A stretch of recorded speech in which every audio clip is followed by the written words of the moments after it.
तो आज सबसे पहले आपको पाकिस्तान का खौफ दिखाते हैं। भारत ने जो प्रतिशोध लिया है उससे पूरे पाकिस्तान में हड़कंप है। पूरे पाकिस्तान में भारत के ऑपरेशन सिंदूर का डर नेक्स्ट लेवल पर जा चुका है। पूरे पाकिस्तान में पीएम मोदी के नाम पर फियर वाला बटन दब चुका है। पूरे पाकिस्तान में राफेल के एक्शन को लेकर भारी टेंशन है और पूरे पाकिस्तान में इस बात का डर भी बढ़ चुका है कि अगर पाकिस्तान ने अब किसी तरह का दुस्साहस किया तो भारत का जवाब 5 गुना होने वाला है। हम ये बात इतनी दमदारी से क्यों कह रहे हैं? तो भारत की ये नई चेतावनी सुनने से पहले आपको पाकिस्तान में ऑपरेशन सिंदूर के नाम पर मचा हड़कंप बाकायदा सबूतों के साथ दिखाते हैं। रात में भारत ने पीओके के 5 और पाकिस्तान के 4 टेरर हेडक्वार्टर नष्ट किए। इसके बाद से लेकर अभी तक पाकिस्तान में भारत का खौफ दिख रहा है। आज दोपहर इस्लामाबाद में शहबाज शरीफ ने आनन फानन में एनएससी यानी कि नेशनल सिक्योरिटी काउंसिल की बैठक बुलाई। इस बैठक में आईएसआई चीफ, आर्मी चीफ समेत पाकिस्तान के सभी आला सैन्य अधिकारी मौजूद रहे। इस मीटिंग में सभी डींगे मारने वाले पाकिस्तान के आला नेताओं और अधिकारियों के होश उड़े हुए दिखे। सबसे पहले आप इसी मीटिंग से वायरल शहबाज शरीफ की एक खास तस्वीर देखिए। आप उनका चेहरा देखकर क्या अंदाजा लगा रहे हैं? हमें तो तपाक से यही अंदाजा हुआ कि शहबाज को भारत का भारी खौफ है और उन्हें भारत ने आशंका से भी परे जाकर जवाब दिया है।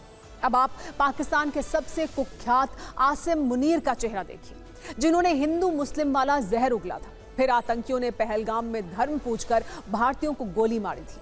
उन्हीं आसिम मुनीर का चेहरा इस मीटिंग में सफेद पड़ चुका था। उनका चेहरा ये बता रहा था कि मुनीर राफेल के अटैक से बहुत डरे हुए थे। अब आपको इसी मीटिंग से वायरल पाकिस्तान के रक्षा मंत्री ख्वाजा आसिफ और डिप्टी पीएम इशाक डार की तस्वीर दिखाते हैं।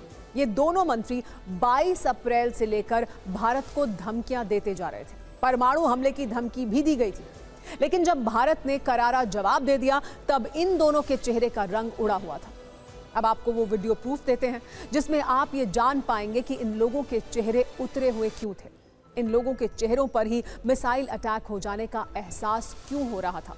तो ये वीडियो प्रूफ भारत के पराक्रम से जुड़ा है। भारत की तीनों सेनाओं के पाकिस्तान पर भीषण प्रहार से जुड़े हैं। इस प्रहार के बाद से कैसे आतंकी मरकज तबाह हुए, आप ये सबूत भी इन तस्वीरों में देख पाएंगे।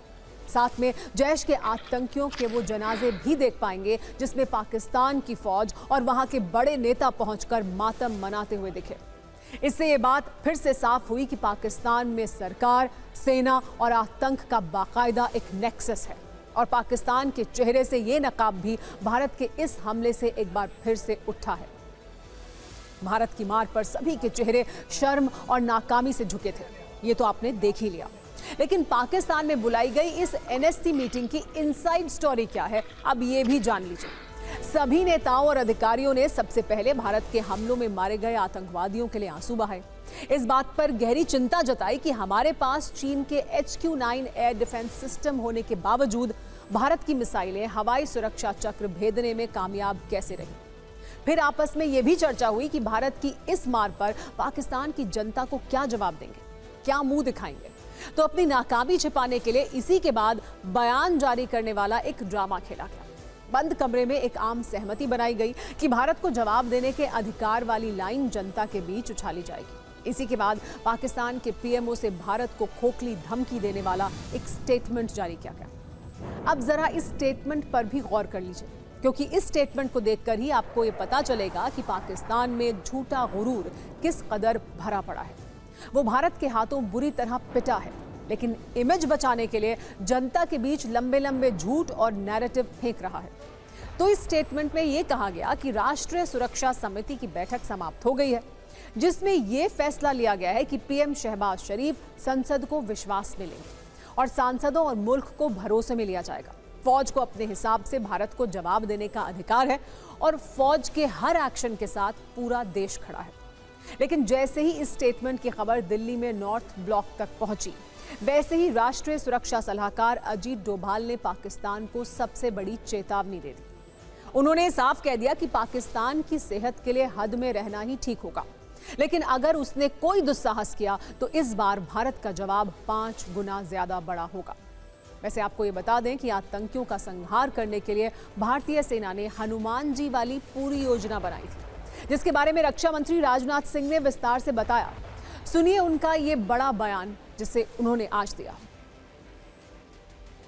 हमने हनुमान जी के उस आदर्श का पालन किया है जो उन्होंने अशोक वाटिका उजाड़ते समय किया था। जिन मोहि मारा तिन मोहि मारे। हमने केवल उन्हीं को मारा जिन्होंने हमारे मासूमों को मारा। साथियों, भारत की सेना ने सटीकता, सतर्कता और संवेदनशीलता के साथ कार्रवाई की है। हमने जो लक्ष्य तय किए थे उन्हें ठीक समय तय योजना के अनुसार सटीकता से उन्होंने ध्वस्त किया है और किसी भी नागरिक ठिकाने, सिविलियन पॉपुलेशन को जरा भी प्रभावित न होने देने की संवेदनशीलता भी हमारी सेना ने दिखाई है।